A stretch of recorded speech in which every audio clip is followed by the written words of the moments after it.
Welcome back to another blueprint video. I'm Ghost, and in today's video, I'll be showing how to dominate the top of Legend League with the Zap Titans. So without further ado, let's dive into it.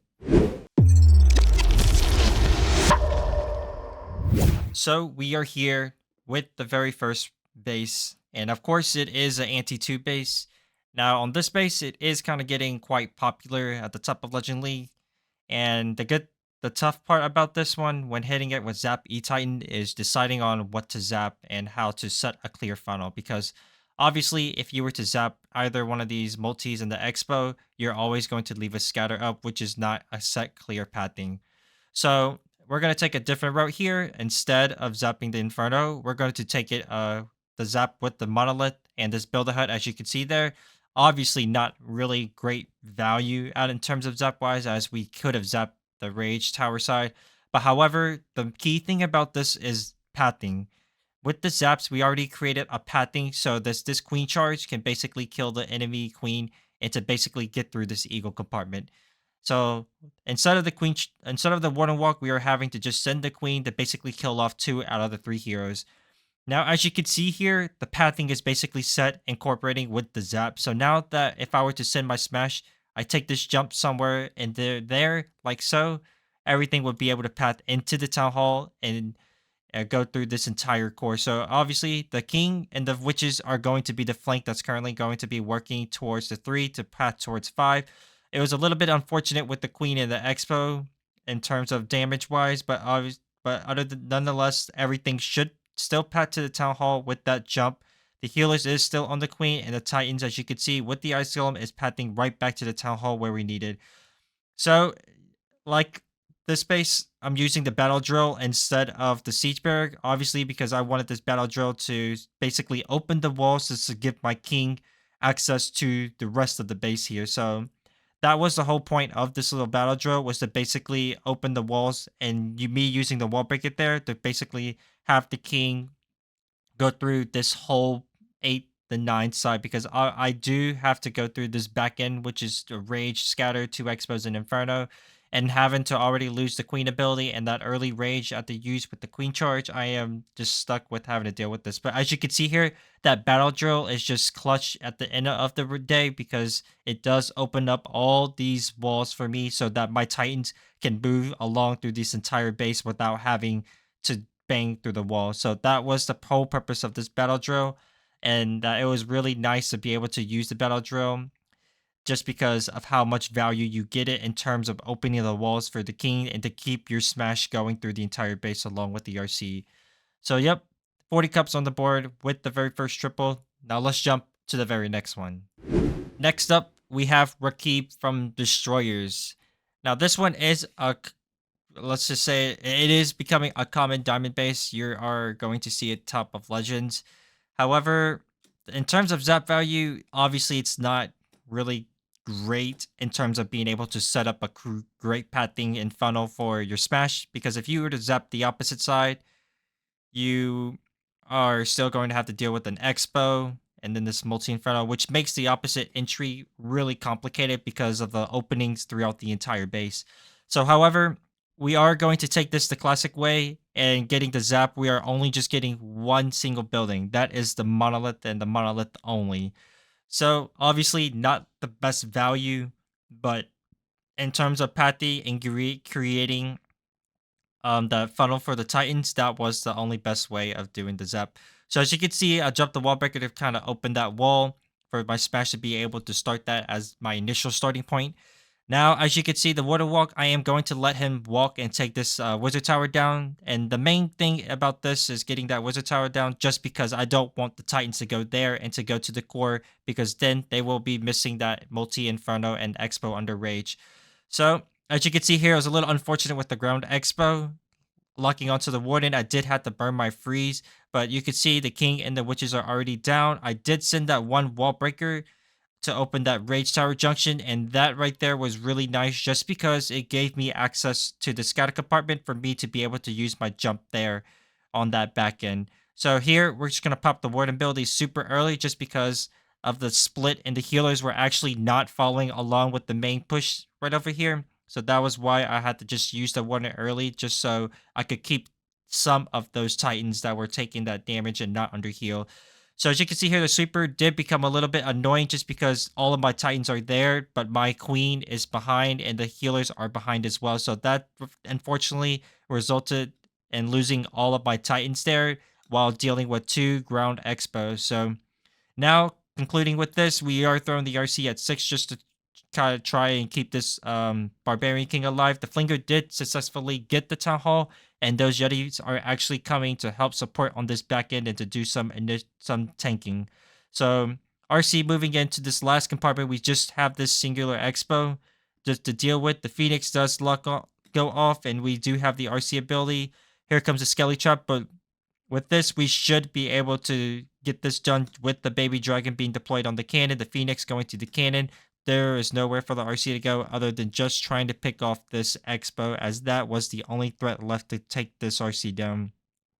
So yeah, a little shaky at the end just because of the damage and the Titans not taking the healers, which caused me to lose all the Titans and the Queen. But nonetheless, we are wrapping this up with yet again the triple and the 40 cups. Now, let's move on to the very next one. Next up, we have Pedro from SWAT. So this one is a box base, obviously double rage on the opposite side, something that we don't see quite often from me. So this one, the classic approach wasn't, I guess you could have done it, but a little bit, honestly, I was just a little bit hesitant about the Flinger getting the Town Hall just because of those Expo radius and all the potential traps that could be right there in front of the King. So instead, we are basically going to take the opposite approach here. I'm going to start my Warden Walk here around this side to try and snipe off this scatter shot right there. Now for Zap wise, my main objective with the Zap is to get this Inferno, this Rage, this Warden, and that right side sweeper. So with that Zap right there, I'm creating that right side funnel with the Warden Walk onto that scatter. So the whole basic goal was to just send my Smash with the wall breaker there and the wall breaker there to get them all onto this left side of the base and to take that last jump into the Town Hall to get towards the back end of the base and to see how that would go.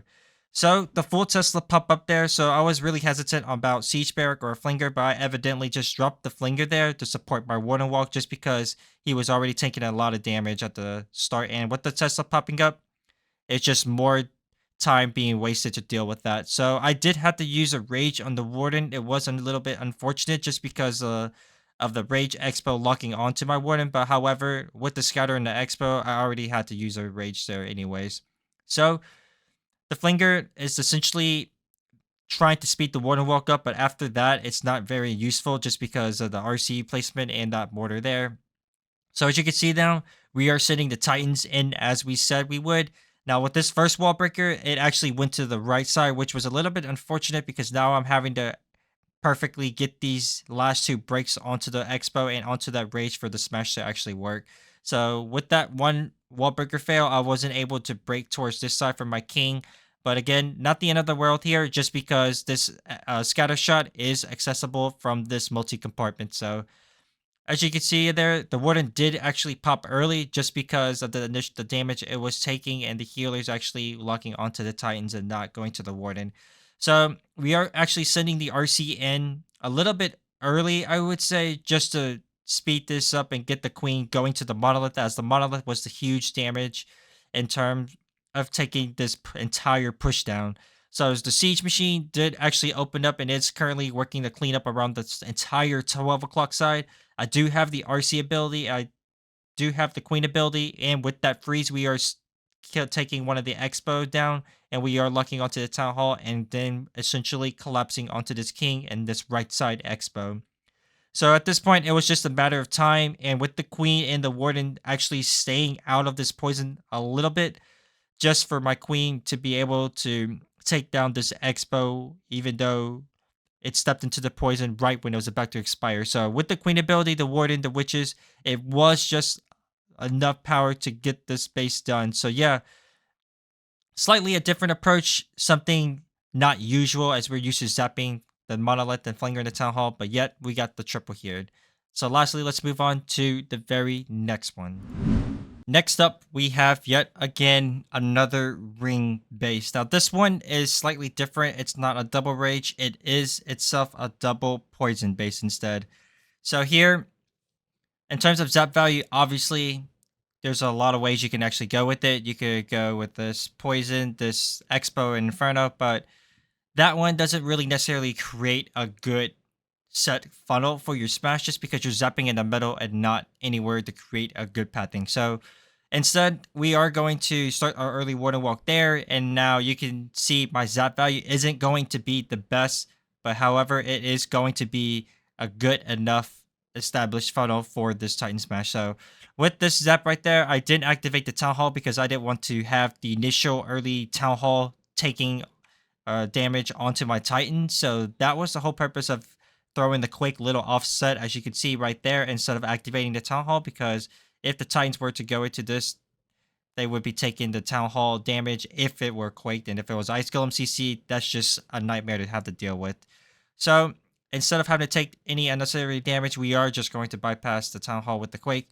We are setting this funnel basically pretty much very narrow and clean as far as pathing wise, because now the Titan's going to have a clean access to go into this compartment, and using the king to cut them off to go into the Town Hall is really, really nice. So as you can see now, yet again, another battle drill on a ring base. I find battle drills to be really kind of helpful just so it's able to provide a stun on these defenses. So obviously the Ice Golem and the King is still up, and with this battle drill, it's just another thing to stun to help push the smash and to open any additional walls for the smash as well. So which is still working around. We are going to drop the early RC there.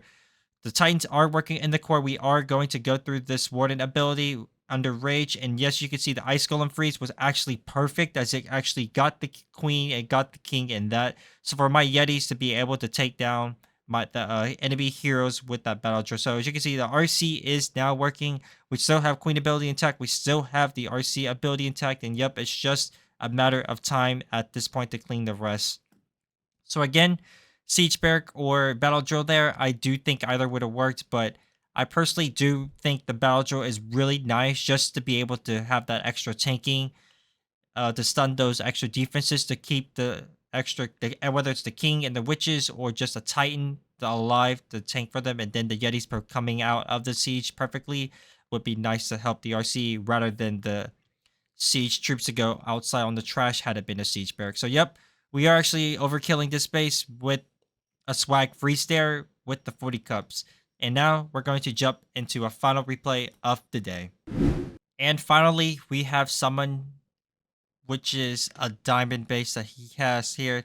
Now the rage value is actually nice here with the monolith, the infernos, and then this whole back end rage right there is really, really dangerous in terms of having to go through with the Titan Smash. So I think this one was a little bit obvious. I felt like it was going to be a little bit baited, but I actually wasn't, which I was really surprised. But this one is going to be just a simple classic approach, zapping the monolith, the 2 huts that was giving, the rage, and activating that Town Hall. So with the classic approach, we are going to be able to flinger the Town Hall. Now this was a little bit unfortunate with the Warden actually stepping out of range as soon as I dropped the flinger. So I had to invest the freeze, however, a loon, a barb, just to tank that archer tower just so it would not damage my flinger anymore.